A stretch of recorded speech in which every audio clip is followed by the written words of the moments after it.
Hello friends, आपका स्वागत है हमारे चैनल पर। मेरा नाम है ध्रुव और आप लोग देख रहे हैं द लर्नर्स कम्युनिटी। आज की वीडियो में हम बात करेंगे फिफ्थ सेमेस्टर में इंग्लिश का एक सब्जेक्ट आता है जिसका नाम है 20th सेंचुरी नॉवल।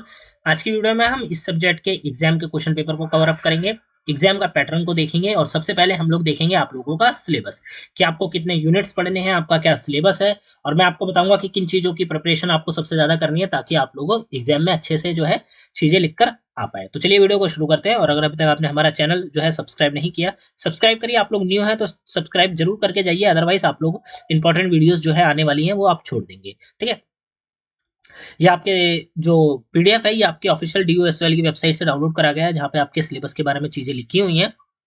ठीक है, सिलेबस के यहाँ पे अगर आप देखेंगे तो यहाँ पे 3 यूनिट आपको पढ़ने हैं, unit number 1, unit number 2, unit number 3। ठीक है, यूनिट नंबर 1 जो है वो है हार्ट ऑफ डार्कनेस के बारे में, यूनिट नंबर 2 जो है वो सन्स एंड लवर्स के बारे में, और मिसिस डॉलवे आपका यूनिट नंबर 3 है। मतलब 3 यूनिट में से आपका जो है कंप्लीट पेपर बनेगा। इन 3 यूनिट से ज्यादा कुछ भी नहीं आएगा। ठीक है, इन 3 यूनिट के बारे में आपको जो जो चीजें पढ़नी है वो मैं आपको बता देता हूँ। सबसे पहले तो आपको हर एक यूनिट में कितने कैरेक्टर हैं, ठीक है, उनकी कैरेक्टर की डिटेल्स आपको पता करनी है। बेसिक बेसिक कि भाई कैरेक्टर का नाम क्या है, वो कौन सा रोल प्ले कर रहा है, क्या काम कर रहा है, ये सारी चीजें।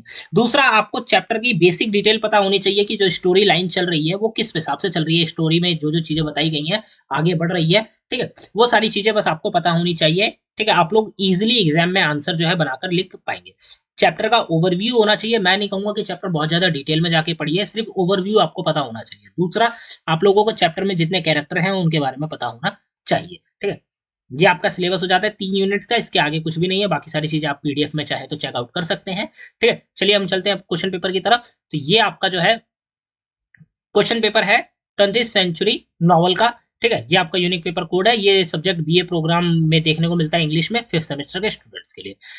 बात करें क्वेश्चन पेपर की तो 3 घंटे का आपको टाइम दिया जाएगा। 90 नंबर का जो है आपका क्वेश्चन पेपर होगा कंप्लीट, जिसमें कि 2 पार्ट होंगे, पार्ट ए और पार्ट बी। ठीक है, 2 पार्ट आपको क्वेश्चन पेपर में देखने को मिलेंगे। पार्ट ए के सारे क्वेश्चन करने हैं, पार्ट बी के आपको 3 क्वेश्चन करने हैं। पार्ट ए का हर एक क्वेश्चन 10 नंबर कैरी करता है और पार्ट बी का हर एक क्वेश्चन आपका 20 नंबर कैरी करता है। ठीक है, इसके हिसाब से कि 10-10 नंबर के आपको 3 क्वेश्चन करने हैं तो आपका 30 नंबर का पार्ट ए हो जाएगा, और 20-20 नंबर के आपको 3 क्वेश्चन करने हैं। ठीक है, तो आपके 60 नंबर का पार्ट बी हो जाएगा। आपका टोटल 90 नंबर का पेपर ए और बी के हिसाब से हो जाता है। ठीक है, अब हम बात करते हैं हमारे क्वेश्चन की तरफ चल के। तो यहाँ पे आपका जो पहला क्वेश्चन बनता है पार्ट ए, यहाँ से आपका चालू होता है, आप देख सकते हैं पार्ट ए। यहाँ पे पार्ट ए में जो क्वेश्चन नंबर 1 आपका बना है वो है शॉर्ट नोट या RTC ऑन यूनिट 1। आपको यूनिट 1 जो है उसमें शॉर्ट नोट लिखना है। अब क्या है, ए में आपसे पूछा गया figure the Herculean in Heart of Darkness. ठीक है, आपको फिगर करना है हरकुलिन के बारे में इन हार्ट ऑफ डार्कनेस। ठीक है, तो आपको हार्ट ऑफ डार्कनेस की जो बेसिक डिटेल है, ओवरव्यू है, वो आपको पता होना चाहिए, तभी आप हर्ली क्वीन जो है उनके बारे में लिख पाएंगे। ठीक है, ये हो जाता है। फिर बी वाला पार्ट आप मतलब और वाला ऑप्शन आता है तो चाहे तो आप ऊपर वाला अटेम्प्ट करिए, अदरवाइज आप नीचे वाला अटेम्प्ट करिए। फिर Kurtz's intended in Heart of Darkness, ये आपको बताना है। ठीक है, Kurtz's intended in Heart of Darkness, ये आपको यहाँ पे बताना है। ये आपका क्वेश्चन नंबर 1 हो जाता है। ठीक है, शॉर्ट नोट बेस्ड क्वेश्चन है, मतलब आपको बहुत ज्यादा डिटेल में आंसर बना के नहीं लिखना है, शॉर्ट नोट में आपको आंसर अपना अकॉर्डिंगली बना के लिख देना है। ये हो जाता है आपका यूनिट नंबर 1, जैसे कि यहाँ पे बताया भी गया है सेपरेटली कि यूनिट नंबर 1 से पूछा गया है। क्वेश्चन नंबर 2 आता है, ए में आपसे पूछा गया है identify contextualise the following line. मतलब ये जो स्टेटमेंट दी गई है यहां से लेकर यहां तक, ये लाइन कहां से उठाई गई है और इसके अंदर क्या बताया गया, मतलब कॉन्टेक्चुअलाइज करना है, इसको विवरण आपको करना है। ठीक है, ये लाइन आपकी चैप्टर में कहां से उठाई गई है, मतलब किताब में जो चैप्टर दिए गए हैं वहां से कहां से उठाई गई, ये आपको यहाँ पे बताना है। इसके लिए आपको चैप्टर पता होना चाहिए। ठीक है, तभी आप लोग इजिली जो है ये काम कर पाएंगे। ये हो जाता है। और वाला ऑप्शन आता है, और वाले ऑप्शन में आप चाहे तो ऊपर वाला ए वाला अटेम्प्ट करें, अदरवाइज नीचे वाला। तो सेम बी वाले में भी आपसे यही पूछा गया है कि identify contextualise the following lines. ये जो लाइंस है आपको इनको आइडेंटिफाई करना है, फिर कॉन्टेक्चुअलाइज करना है। ये आपका क्वेश्चन हो जाता है क्वेश्चन नंबर 2। क्वेश्चन नंबर 3 की तरफ आते हैं, जिसमें आपसे ए में पूछा गया write short note on Arthur in Sons of Lovers, Sons and Lovers. Sons and Lovers में जो अर्थुर है, ठीक है, उनके ऊपर आपको जो है नोट लिखना है। नोट मतलब जो आपको विवरण कह सकते हैं। ठीक है, वो आपको लिखना है। शॉर्ट नोट नहीं कहूंगा मैं, यहाँ पे कहूंगा विवरण लिखना है, मतलब डिटेल में आपको बताना होगा। पहले वाले क्वेश्चन में मतलब क्वेश्चन नंबर 1 में शॉर्ट नोट कहा गया था, यहाँ पे आपको नोट कहा गया है। ठीक है, इस चीज का आपको ध्यान रखना है। क्वेश्चन नंबर ए हो जाता है। क्वेश्चन नंबर 3 के बी में अगर आप देखते हैं तो identify and contextualise the following line, मतलब ये वाला जो क्वेश्चन है आइडेंटिफाई और कॉन्टेक्चुअलाइज का जो क्वेश्चन है बहुत ज्यादा रिपीटेड है। इसके लिए आपको चैप्टर के बारे में डिटेल पता होनी चाहिए, उसमें क्या बताया गया है। अगर आपको पता होगा तो आप इतनी लाइन जो है इसको पढ़कर ये समझ पाएंगे कि ये कौन से चैप्टर से बिलोंग करती है। ठीक है, तो ये हो जाता है, फिर आप इसका विवरण दे पाएंगे। तो ये हो जाता है आपका क्वेश्चन नंबर 3। फिर क्वेश्चन नंबर 4 आता है आपका। ठीक है, क्वेश्चन नंबर 4 के ए में आपसे पूछा गया है कि Heart of Darkness is a, statement दी गई है, modern blend of comic, absurdity, tragedy and स्टेरी।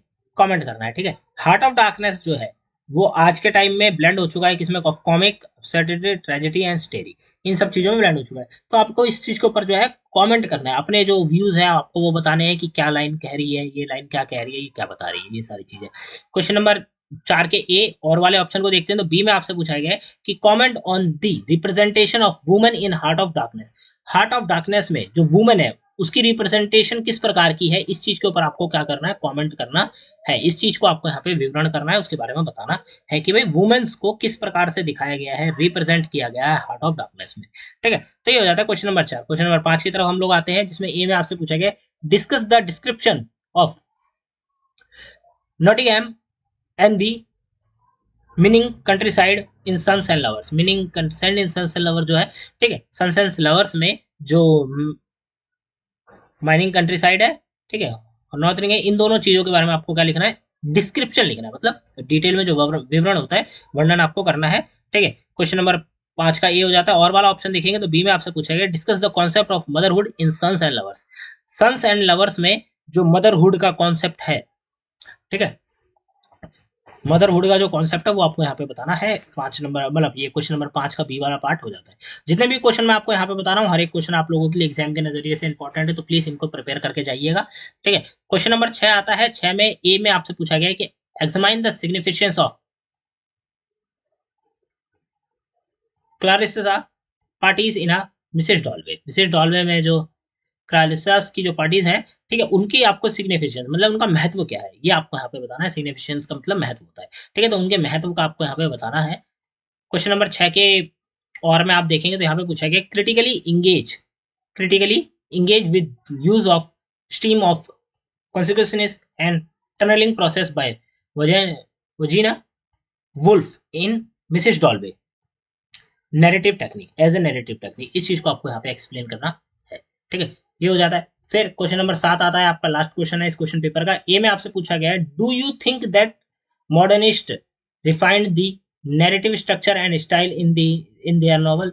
क्या आप इस चीज पे, मतलब डू यू थिंक, आप इस बारे में सोच रहे हैं कि जो मॉडर्निस्ट जो है उसने क्या करा, रीडिफाइन कर दिया है किसको, नैरेटिव स्ट्रक्चर को, कि भाई किसी चीज को बताने का जो नैरेटिव स्ट्रक्चर होता है उसको रीडिफाइन कर दिया है, and style in their novels, और स्टाइल को भी बदल दिया है अपनी नॉवेल्स में। तो ये आपको बताना है। Answer using any two text from your course. अब आप अपनी किताब में से जो लिखा गया आपकी किताब में चैप्टर्स जो है उनमें से कोई भी 2 टेक्स्ट को उठाएंगे और इस चीज को प्रूव करेंगे या बताएंगे कि हाँ भाई चेंज तो हुआ है, चेंज किस प्रकार से हुआ, ये सारी चीजें आप अपने अकॉर्डिंगली उसे बताएंगे। तो ये हो जाता है आपका क्वेश्चन नंबर 7 का। एक बी वाले पार्ट में आपसे पूछा गया है discuss how social history is explored in the modernist novel using any two text from your course. आपकी किताब में जो चैप्टर्स दिए गए हैं, यूनिट दी गई है, ठीक है, उनमें से कोई भी 2 टेक्स्ट या यूनिट उठाकर आपको ये चीज को एक्सप्लेन करना है कि जो सोशल हिस्ट्री थी, ठीक है, उसको एक्सप्लोर किया गया है मॉडर्न नॉवल में, ठीक है, मॉडर्निस्ट नॉवल में।